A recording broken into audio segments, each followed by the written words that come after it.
Chair will now recognize himself for questioning. Professor Tiefer, would you seat a juror who referred to your client as an obscene body part?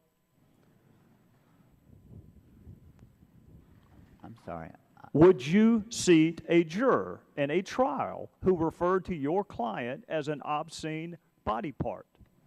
I really have trouble giving you an answer, except that sounds well, like then that. you would starve to death as a lawyer if you can't answer that question, Professor. You would seriously consider seating a juror in a trial, a criminal trial where your client was accused of a crime. If that juror had referred to your client as an obscene body part, you would struggle with whether or not to strike that juror?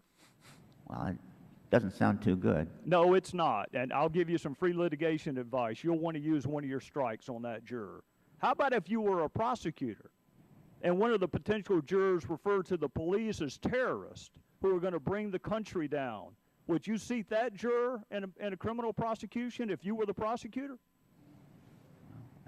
I wish I saw the connection here, but that's... I'll give you the connection. Lois Lerner just referred to conservatives as an obscene body part, and she said we were crazies and likened us to terrorists.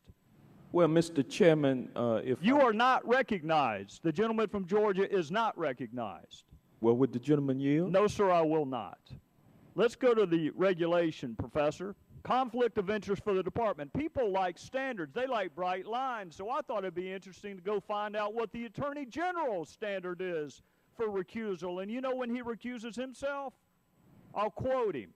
When there's the potential appearance of a conflict, he recused himself from a criminal prosecution when there's the potential appearance of a conflict. Those are his words, not mine. So that's the standard for when there should be a conflict. I want us to analyze whether or not there could possibly be the potential appearance of a conflict. You have the President of the United States. When I ask a question, it'll be very clear, Professor. The President of the United States, in the most widely viewed television show in our country, said there's not a smidgen of corruption. You don't think that is the potential appearance of a conflict? For the issue of a special counsel, which is what I'm here for, I think. How about give me a yes or a no, and then you can explain your answer. I think it's irrelevant what the President says to whether there's a conflict of interest. What if a judge says, let's go give this guilty bastard a trial? Is that irrelevant? Would you want that, Judge?